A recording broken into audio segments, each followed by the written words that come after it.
Fantastic. You said it's been great. Okay, fantastic.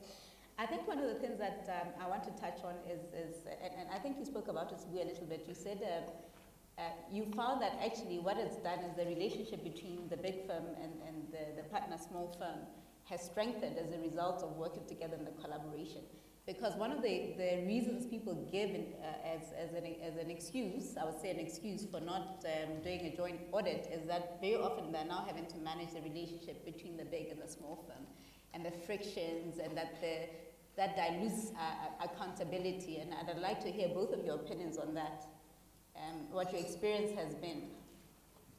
Yeah, I think initially when the arrangement started, there were challenges in terms of relationship, and you found yourself having to have two separate meetings. You meet with the partner from the big firm, the partner from the small. But I think soon after that, we realized that for the relationship to work, there's got to be collaboration.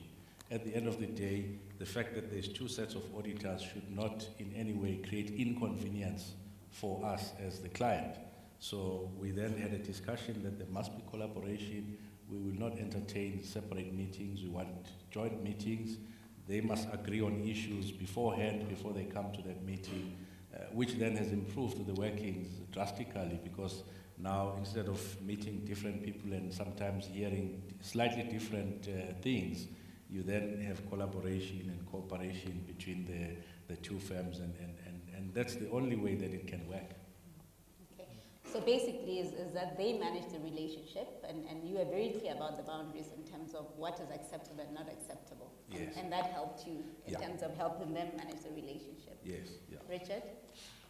We haven't quite got it as right as that yet. There's definitely friction between the two firms. I think I can have some sympathy. I mean, the Big Four firm did lose out on a fair chunk of fees as a result. I think the partner and the manager for the Big Four firms are very, very accommodating, but I get the impression that there's a lot of bureaucracy of things that they're not that keen, or holds them up in some way. Silly things like access to audit working papers, some policy that I don't know where it comes from, if the firm can see, but they can't, I don't know what they're doing. And literally you have to find creative ways around it. And exactly as you say, you need to get them both in the same room, and occasionally actually even like bang their heads together and say, you know, like, you both got to do it, you both got to accept this is not going to change, let's get it to work. It's not necessarily easy, but it's something that I think is important to get it to work. Okay. What would you consider to be a surprise, but a pleasant surprise, and what have been the benefits of having a joint audit that you didn't anticipate at the beginning? Yeah, I think one of the biggest surprise was the way that the Big Four firm, embraced it. Because clearly, if you're bringing in another audit firm, it means there is work that they're going to lose, they're not going to do. So that was a pleasant surprise that they went out of their way and embraced that. The second one was that it then allowed the firm, the black firm, to be able to start building capacity, because now they know that they have this big client, they have to now attract staff, they have to make sure that they capacitate themselves so that they can be able to do work. I must say, we are not easy on the black firm as well. There's no free lunch here that we are providing them. We expect them to do work, we expect them to actually have those issues of capacity. We question them around their ability to attract the right caliber staff. We question them around their ability to be able to train, develop staff, the investment that they are making in staff as well. Because one of the biggest challenges that generally the black firms have is a high turnover of staff. Every 6 months there's someone else that is leaving and someone comes in. So all of those issues are issues of concern that we table, and we say these issues need to be managed. But I think and also more importantly has been the working relationship, as I indicated, that initially there was a little bit of friction, but I think over the years the relationship has been strengthened. Even if there are differences, those are resolved amicably. I mean, I don't remember a time when we've had to now intervene as the audit committee and say you cannot be pulling in different directions, because that starts distracting what you should be doing. I think the previous presentations illustrated the responsibility that the audit committees have. So you cannot have this arrangement whilst you're trying to be positive and to make a contribution, now becoming a distraction that's now going to take your attention away from the real issues.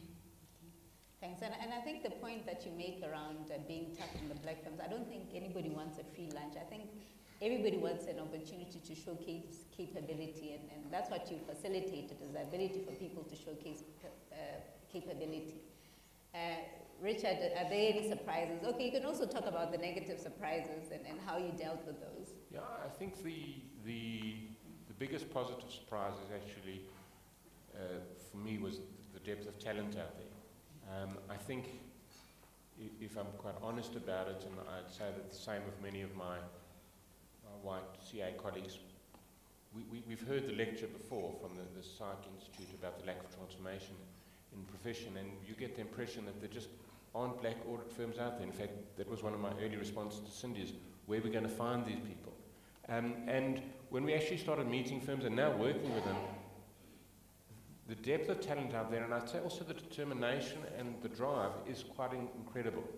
I mean, I used to be in the profession, I know how tough it is, and the drive and the hours and the determination of the team has impressed me tremendously. So you talk about a positive surprise, I'd say at a personal level, that's one. I mean, the negatives, of course they're negatives. Of course, the Big Four firm complained that now they need to spend more time reviewing the work, so it's going to cost money, and then you get issues of, is there now too lots of planning and all of these sort of things, and it costs money. But as I said, there's nothing that, when you don't get people in a room and you push them, and that's not overcomable, particularly when you've got people, and credit to the Big Four, to our auditors, Big Four auditors, and particularly to the small firm, they've driven and determination and solved the problems, and I'm sure we'll continue to do so. So it's not without its challenges, but it carries on.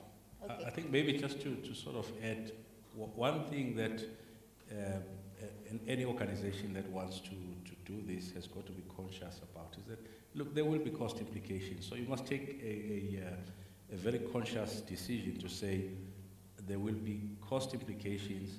We are doing this as an investment. You also need a similar commitment from the Big Four firm, that they need to understand and accept that they are not going to on-pass all the cost to you.